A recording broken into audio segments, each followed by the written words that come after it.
Hi, this is Scott with eTrailer. Today we're taking a look at and installing our TowSmart Hitch for our 2023 Toyota Highlander.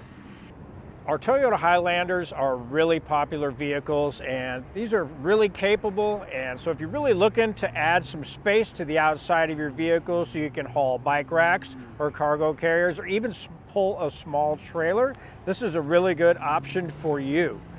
This one's going to have a hidden cross tube design that hides behind your bumper, and about the only thing you're really going to see is your tow hooks hanging down and your receiver. This hitch is going to have a 5/8 pinhole opening, so it's going to be able to lock in any of your accessories. Now this hitch will not come with a pin, so you may want to pick one up here at eTrailer, but keep in mind a lot of your accessories will have a pin with it. Another nice option for these is a locking pin, and that's going to allow you to lock on any of your accessories like your bike rack when you're out on the trail. So it'll just lock in place so nobody can take your bike rack off while you're cruising down the trail. Now this hitch is going to have really heavy duty style chain loops, and these are going to be welded on with really good solid welds, and they're going to accept either your S style hook or your Clevis style hook. So either one of these are going to be a really good option for your trailer towing needs. As far as our measurements go, we're looking at about 1.5 inches from the edge of our bumper, from the center of our pinhole. And that measurement is going to allow you to find out if you have any of your accessories that fold up, will make any contact with the back of your vehicle. Now from the top of our tube to the ground, we're looking at right at around 15.5 inches. And with that one, you'll be able to decide if you need any rise in the shank of your bike rack or your cargo carriers. And it will also help you figure out what you need for a ball mount.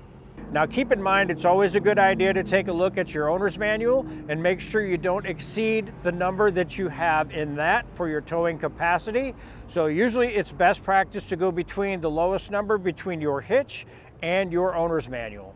Now a common question we get with our hitches is, will this work with a kick sensor? Now this one doesn't have one on it, but all you really have to do if yours does is just kick around underneath your vehicle, usually on either side of your receiver, and find the sweet spot, and it will work for you. Now if you plan on getting this hitch or you already have it, feel free to leave any comments below or any questions. We'd love to hear from you. And as far as installation goes with this one, it's pretty straightforward. There will be a little bit of trimming with this one, but if it's something you don't feel like dealing with yourself or you just don't have the time, take a look at our dealer locator and we can find something locally for you to have it installed. If it's something you feel like doing yourself, stick around, watch our video, and we'll help you get it installed. To start our installation, we're going to want to get our spare tire lowered down. Now you may not need to do that, but what I'm going to do is I'm just going to do it to give us a little more room, and it's going to make it a little bit easier for you guys to see. So I want to get my back panel out of the way. That just simply lifts up and out. Now with that, we have our bolt right here, and that's going to let us get our spare tire down. It's going to take our hook from our kit, put that on. Now we'll get our handle on, and we'll just turn it until we get our spare tire to come down.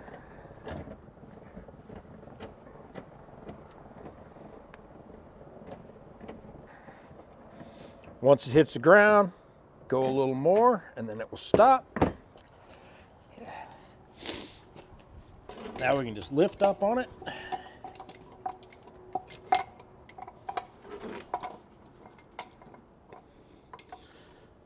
Pull our cable down, pull that through, up and out. Now we can get our spare out of the way.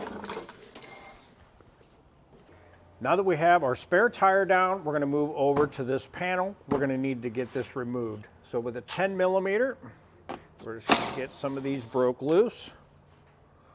And if we have a mud flap, you're going to need to break those loose as well, because those also attach it.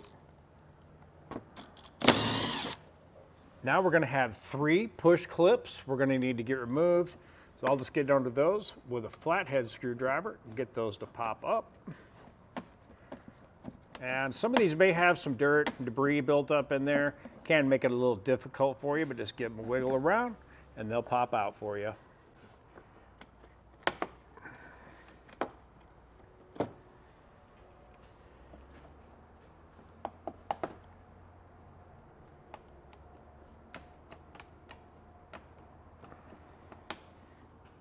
Sometimes if they give you trouble and one side wants to lift and the other doesn't, just switch around to opposite sides and you'll get it to pop out. We'll have 2 plastic nuts underneath and just have a little bit of pressure pulling down with a 12mm socket.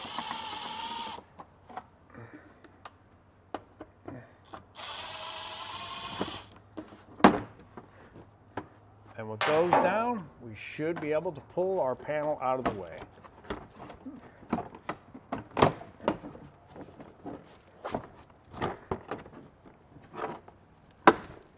Now we have these fascia support tabs. We want to take our flathead screwdriver and do the same thing with our clips and just get those moved out of the way. We're going to have 2 of those, 1 on each side. And once we have those out, we just want to be able to bend those down out of the way because our hitch is going to fit up in behind there. Now on the bottom of our frame, we want to pop out all of these plugs that we have underneath. We'll just take a flathead screwdriver, get those popped out. And you don't have to worry about saving these because we will not be reusing them.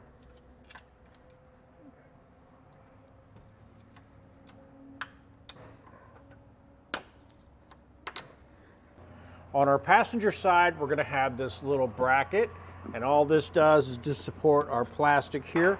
We need to get this removed. We're going to have a 10mm and a 17mm.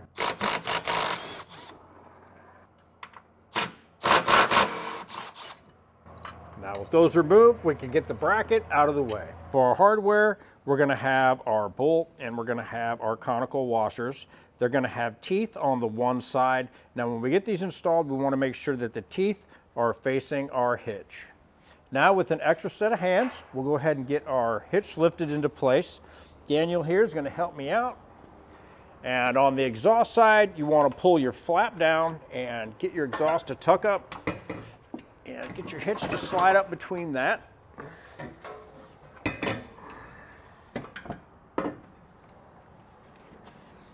Now what I usually like to do is get my hardware in my middle hole started first.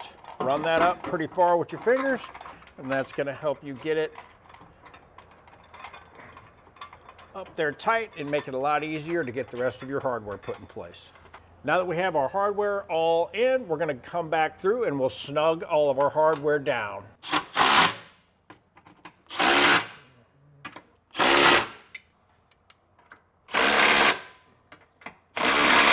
Now that we have everything snugged down, we'll come back through and torque down our hardware to the specifications listed in our instruction manual.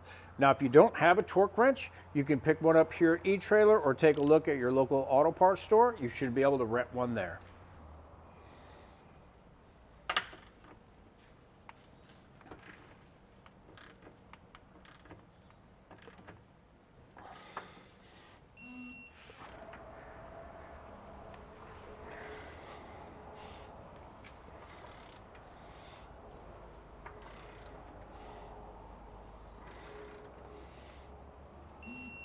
Now we'll take our plastic pop clips and we'll get our trim tabs put back up for our fascia. Those pop back in place. So in your instructions, it's going to tell you to mark it and trim it. So what I like to do is just get it held up in place the best I can and try and line up my spots where it's going to go back. And then I'll come back through, and anywhere it's making contact with my hitch, I'll trim that area out. So I've got a place marked here, and I got this side piece that I need to cut out. And also in the back, I'm going to have to slop this so it fits up over this. Now after we make these, we can always come back through and trim out a little more if we need to. So I'm just going to start small, and we'll get this trimmed out, and we'll keep going from there. Now I'm going to use my oscillating multi-cutting tool. These are nice to have, but if you don't have something like this is fairly thin enough plastic where you could use maybe some tin snips or something like that, or even maybe a utility knife if you're careful with it. So now I'm just going to start getting my trimming done.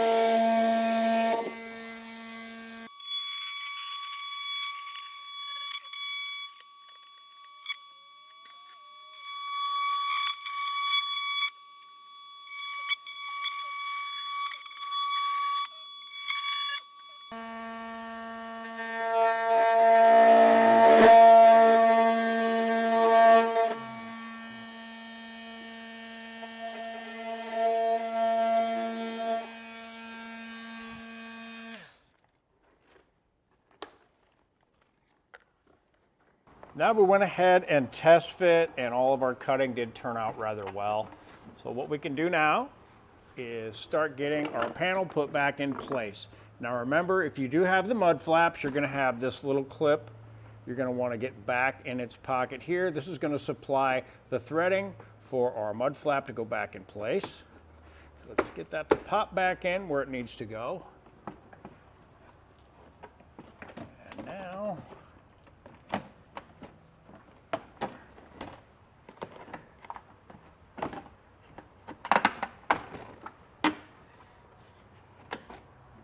with everything sitting where we want it, we'll start getting our clips and our screws put back in place.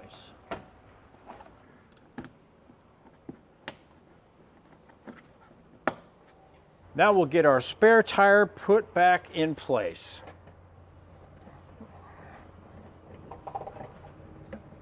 And with our spare tire put back in place, rest assured that it does fit with our hitch installed. That'll do it for our installation of our TowSmart hitch on our 2023 Toyota Highlander. I'm Scott with eTrailer, and thanks for watching.